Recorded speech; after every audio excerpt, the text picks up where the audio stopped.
Dos vixilantes con que contaba a Confraría de Cabo de Cruz, a 3 se lles rescindiu o contrato e 10 acolleronse o ERTE presentado polo Pósito, xunto con outros 2 traballadores da lonxa e persoal de oficina. A caída das vendas, co marisqueo prácticamente parado, derivou nunha situación de inviabilidade que se veu agravada ante a falla de axudas por parte da Administración autonómica. A Cofradía xa viña arrastrando pérdidas por ese asunto. Entonces, agora, ao parar o marisqueo, foi a puntilla. Non hai ingresos desde o mes de outubro, que empezaron as chuvias, só traballou o sector, unha cuarta parte do sector da flote, eses ingresos para pagar a luz e pouco máis.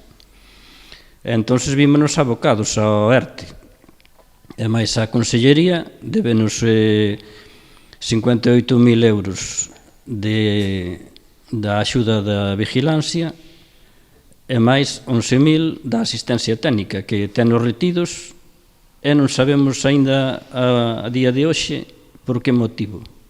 Dixeron que fora por un informe desfavorable, pero a nós non nos enseñaron tal informe, presentamos todo o papeleo dos requerimentos que nos pediron, está todo perfecto. E a día de hoxe non sabemos o motivo aínda. Esta situación levou os propios mariscadores a exercer como vigilantes, asumindo riscos ante o cariz violento que está a tomar o furtivismo. Nós non somos xente que estamos preparadas, nin temos os cursos de vigilantes. No caso de que haxa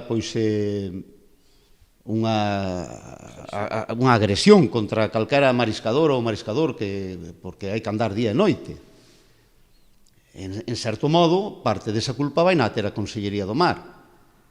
E se a agresión é fatal, que pode ser, xa se ten dado casos de golpes e de cousas desas, porque a nós privásenos dos vixiantes e gardapescas profesionales.